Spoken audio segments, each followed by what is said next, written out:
In our bustling modern world, everything is moving too fast. Change is happening too rapidly. Nobody is taking the time to stop, the time to consider, the time to issue the right changes. Shows a nearly 30% jump in emergency room visits for opioid overdoses in a 15-month period.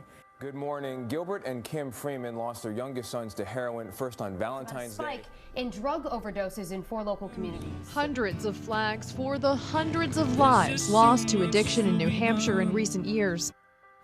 Until this point, more and more people have been turning to opioids as their answer. 130 people are dying from opioid overdose daily in the United States alone.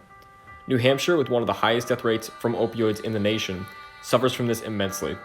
Cities and towns alike, low income or high, the opioid epidemic has preyed on communities and taken the lives of friends and loved ones. Until this point, a woman's right to her own body has been a controversial subject. Many states have recently left women with no choice but to seek unsafe medical treatment. It would be a crime to let such an injustice claim our beautiful New Hampshire. Until this point, without help, poor mental health continues to threaten bystanders and the fear of school shootings, and very little funding has been set aside to get people the health care they need and deserve. Until this point, education has been placed on the back burner, and an equal opportunity hasn't been given to all of our families and their students. Funds haven't been allocated to proper schooling, job training, or worker safety. Secondary education is unavailable to so many people, and our economy, built on the foundations of our workers, is failing. What more must it take? America is drowning in student debt like never before. Now, I'm here to bring you change.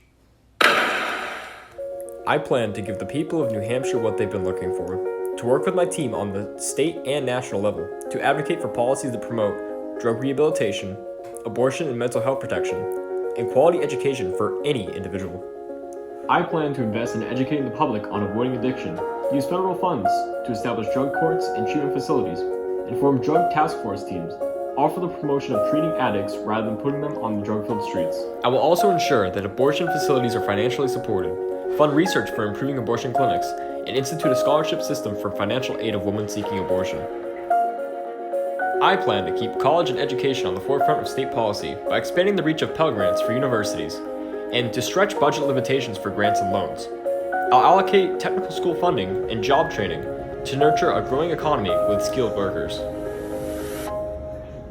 I promise to be able to make my mark in office, and I will claim federal funding for our own community. I'm going to work in Congress for you, so that the change we see is the change all of us want to see. I'm Alan Todden, and I approve this message.